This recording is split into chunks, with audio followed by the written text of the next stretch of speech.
Matt Episcopo's in. Good morning, Matthew. Good morning. How are you today? You're traveling all over the world now. Yeah, literally.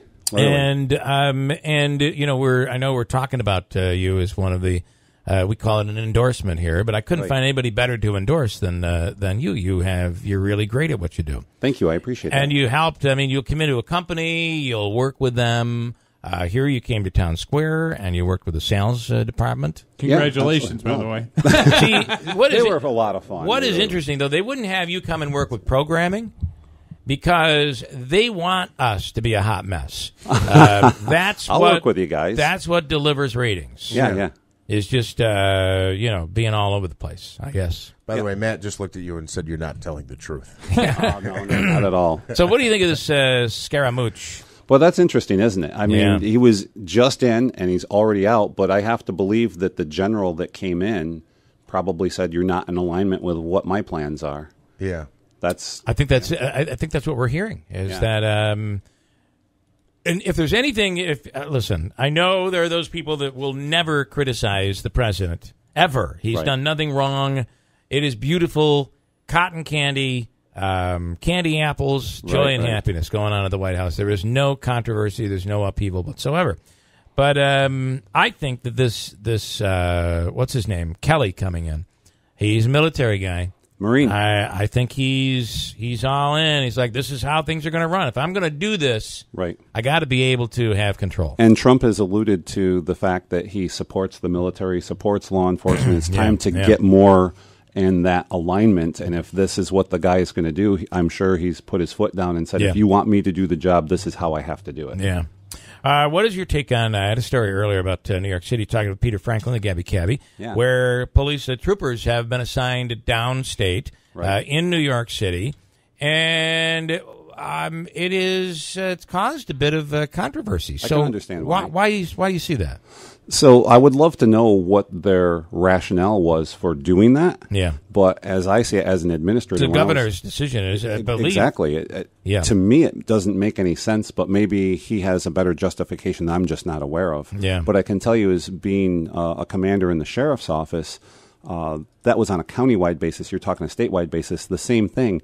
In a county, if we have a sheriff's patrol, we're doing the patrolling in areas that don't have police agencies. Otherwise, it's a duplication of service. Yeah, right. So it's just not necessary. New York has a PD that's absolutely fantastic. So you don't. It's not that they lack law enforcement. Maybe one of the best law enforcement agencies in the world. Now, here's another point that people might not be aware of, and this is again another interesting thing is.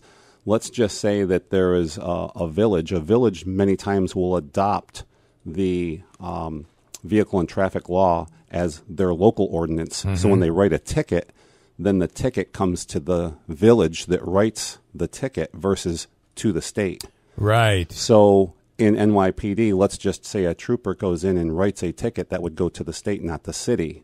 So you could be talking financial. This, I don't know for a fact, but I'll bet you this happens over in the Whitestown area, where you have town of Whitesboro, you have Yorkville, you have New York Mills, you have Whitesboro, all of that going on down in the valley, the town of Frankfort Police and the village of Frankfort Police. Right. It's a battle over where that money goes. Right, exactly. Yeah. And they vie for this money. And when you take money out of the local area and it goes directly to the state, then they say, we don't see the direct impact of that. So as taxpayers, why are we paying for a police department when it's not generating revenue? And I hate to say it, you shouldn't be in the mindset of generating revenue with law enforcement.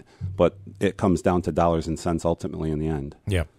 You know, at this point on New York City as well, I'm sure that they're paying the state police. Of course. Right. This is by the governor's order, though. This is why this is happening. They didn't want it. Right. But, I mean, so the city has a cost in that they're paying for Police additional officers. police, right? Yeah. And on top of it, some of the money that's being generated, they're not keeping, which normally if it was a cop, an NYPD, they would keep all the money. So it's kind of they're losing on both ends. Right. It's interesting. All right, so here's one more thing I want to throw at you, and this is not, you don't know this is coming, but the governor is coming to town today. Yeah. And what could he do to, we have the AMS debacle, that whole management mess. We have a lot of money that's been pumped in. It seems like things are beginning to happen up at Marcy, but at the same time, there's not a lot for us to really hang our hat on right now. What could the governor do because he's coming in today and we're told he won't answer any questions, no questions from reporters. Right. No other local officials are going to be speaking. He's going to come in. He's going to announce this money, which we think is too little, but he's going to announce this money. He's going to be moving on. If you were advising from a PR standpoint, he's only been here twice since the AMS thing. Sure. Both where he didn't take questions. And what would you advise? Well, I got to say this. It's almost like he comes in and makes a statement. So is it really an appearance, right? Do you feel that connection to him? Or is he stopping by to say something because he kind of has to do something, right? And the contact is so limited. He's only coming in saying, here's what I'm going to say, and I'm out of here. Mm-hmm. So I would like to think that the people of Central New York don't feel a connection to the governor or his office. So when you have this negative, like the AMS thing, and he's being criticized by opponents, Sure. They're saying you spent all this money and you have what to show for it? How many jobs to show for it? Right. Would you go to the scene of the crime?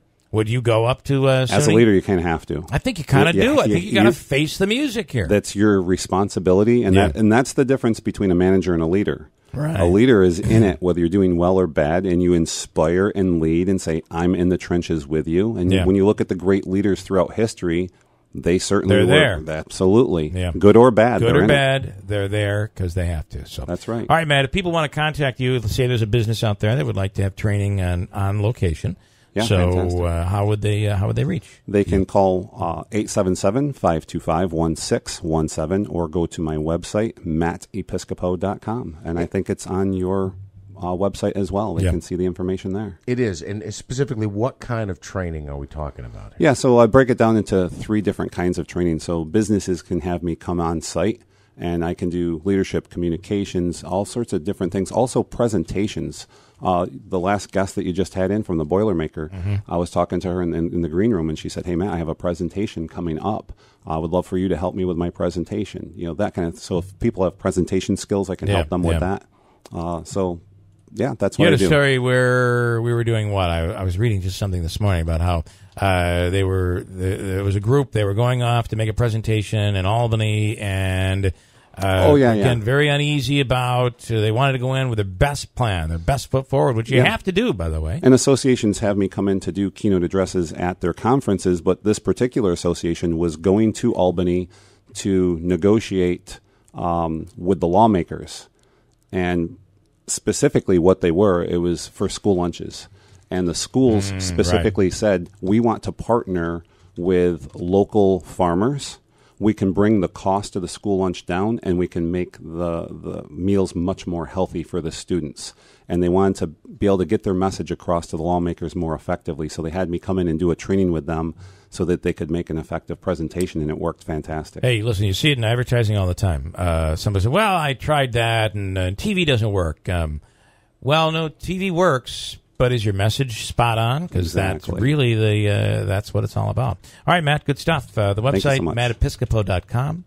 And, of course, that phone number again is 877-525-1617. All right, I have a quick break. We'll come right back. WIBX.